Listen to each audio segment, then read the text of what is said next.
আমি তো কইছি, গাড়ি ছাড়। তারপরে উক বাড়াবাড়ি করতেছে। ওই কুত্তার বাচ্চারে কয়ে দিস, ওর সাফার দাগ থাকবে না একটা কয়ে দিলাম আমি। গাড়ির মধ্যে কেউ এত জোরে আমি কথা বড় ভাই কয়? কইছি। কি জানি বুঝলাম না। হ্যাঁ এবারটা কেরা? ওরে ওরে আমি কুত্তার মতো ছড়ামো, আমি কুত্তার মতো পিড়ে আমি ওরা মারো, আমি কয়ে দিলাম। আমি বড় ভাই, আমি কথা কর পর উজুহাত হনে নাই, আরে কি বলবো? ওরে পিড়ামো আমি, আচ্ছা কথা বলো। রাস্তায় ফেলায় পিড়ামো আমি। আচ্ছা পরে শুনলে। ও পাইছে কেউ? হ্যাঁ, ও আমারও ওভারটেক করে যাবো। এই আরে ভাই তোর একটু সাহস? আস্তে কথা কোন ভাই? আমি কইছি ওর মায়ের যেদিকে হয়েছে সেদিকে আমি ওর উপরে দিয়ে দেবো। কথা আসতে বলেন। হ্যাঁ আমি কইছি কথা। এই মিয়া কথা বাসের ভিতরে আসতে বলেন। কথা তো জোরে জোরে বলেন। এই মেয়ে, তুমি কারা? আমি কিটা বলে কি হয়েছে? মারছি না মিয়া? এই মিয়া কথা বল। এই মেয়ে, আমি এলাম এই এলাকার বড় ভাই। ভাই দেখছি ব্যবহার করে। আপনি ওনার ভাবে এইভাবে হাত তুলতেছেন কেন? হাত তুললাম না, একটা জীবন তোর সাথে। এই বেটা, এইখানে তো যাত্রী আমরাও আছি, কথা বলতেছেন, আসতে বলা যায় না ফোনে। আর ভাই বলার বারবার পরে কি জায়গা জানেন বললাম বলছেন? যে আস্তে কথা কোন? এটা গাড়ি। আপা কতবার আপনি আমার গায়ে হাত দিলেন কেন? আপনি ওর গায়ে হাত দিলেন কেন? সাহসটা কথা বলো। আপনি ওর গায়ে হাত দিলেন কেন? আমার গায়ে হাত দিচ্ছে, বাট আমার কথা কাউন্টার দিল কেন? কাউন্টার দিবেন না কি করবেন? কি সমস্যা কি আপনার? আপনি কত বড় সাহস? আপনি এই গাড়ির যাত্রী, আমি ওই গাড়ির যাত্রী। একদম। আপনি যাত্রী যদি এটা বুঝতেন, আপনি ফোনে কথা বলেন, আমরা আরো 10-5 জন যাত্রী আছি, উনি আছে, আমি ফোনে আপনার জানে কথা হ্যালো। বলতে পারলাম না। আচ্ছা ওরে গায়ে তো কুত্তার মতন, ওরে প্রাণ সরাসরি বাচ্চাকে কই দেবে? হাজির জানিয়ে একদম আটজন শুনে আলো কই দিলাম। আরে ফালতু এটা লোক। এই বেটা, তুই এই বেটা। এই মেয়ে, ভাই আরে বারে আপা মারেন তো। না বলে শিখতে হবে না তো, এটা শিখতে হবে না তো।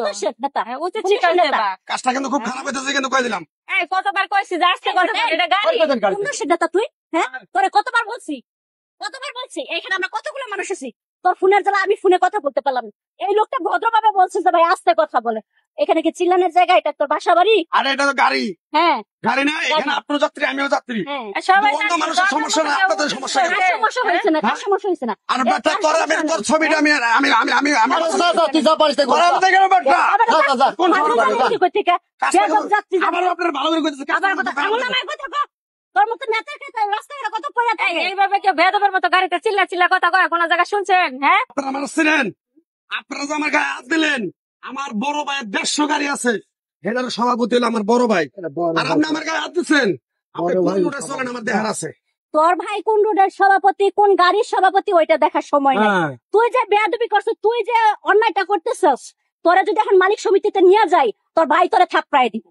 কাজটা কিন্তু আমারও আপনি আবার এই গাড়ির মালিক হয়েছেন তাতে কি হয়েছে? হ্যাঁ, আপনার গাড়ি নাই 100টা আছে, আপনার গাড়ি বাসায় নিয়ে যা চিল্লা কথা বাবারে, বলা। আমি বড় এখানে ভাই, যাত্রী আমি সমস্যা শহরের বড় করতেছেন ভাই, কেন? আমি আরে আপা ও আরে অভদ্র। একজনে ফোন দিছে, আমি রাগারাগি করতে পারি। অভদ্রতা তো দেখতে আসে। আপনার সমস্যা, আপনি গাড়িতে নামে যেতেন। কে রে ভাই? আপনার সমস্যা, আপনি গাড়িতে নামে যাচ্ছেন, আপনি আমার গায়ে হাত দিতেছেন কেন? কেন? আরে আপা কথা বললেন না তো ওনার গায়ে হাত বের করে দিছেন কি দেন। জন্য, হ্যাঁ? ওনার গায়ে হাত দিছেন ওরা কি কিছু জন্য? মাধ্যম আমি আপনার কিছু বলবো? কিছু মাধ্যম আমি প্রতিটা মানুষের আপনি ডিস্টার্ব করতেছেন, শব্দ দূষণ করতেছেন কি জন্য? আপনি গাড়িতে বসছেন, গাড়ি যে কোনো সময় ছাড়বে, কথা বলেন। আপনার প্রয়োজন আছে আস্তে ধীরে অবশ্যই কথা কথা বলেন, বলবেন। একটু ভদ্রতার সাথে কথা বলেন। অভদ্রের মতো চিল্লা চিল্লা কথা বলতেছেন, এটা কি আপনার মানে বাবার বাড়ি নাকি? ওই এটা পাশের গাড়ি। লোক কি ভয়রা? যে ওই পাশের লোক ভয়রা আপা, ওই পাশের লোক কথা শুনে না, এই জন্য চিল্লাইছিল। আমার দাপট দেখাইতেছে, কিসের দাপটটা দেখান? আপনি মানুষ, আমি মানুষ, উনিও মানুষ, যাচ্ছি আমরা সবাই। তাহলে এটা আপনার বোঝা উচিত ছিল যে আমি যেহেতু কথা বলতেছি, পাশের মানুষের অবশ্যই সমস্যা হইতে সব পারে। জায়গায় গায়ের জোরে চলতে চায়, হ্যাঁ। ওরা গাড়ির মালিক ওইটাই বলতেছে ওইটাই বোঝে ওরা। গাড়ির মালিকের গায়ে ঠিক আছে আপু, আপনারা যেটা বলছেন আমি বুঝতে পারছি বিষয়টা। আমি এখন এই গাড়িতে বসে যেভাবে কথাবার্তা বলছি, এটা আমি আসলে অন্যায় করছি। ভদ্রভাবে বসে গেলে আমার যান, মাথা না গেল। গেলে খালি নাইমা যান। ফোনটা দেন, মাফ করে দেন। মানে এমন অসভ্যতামি করবেন না, বুঝছেন ভাই? মানুষকে মানুষ মনে করেন, ক্ষমতার জোর দেখাইতেইছেন না।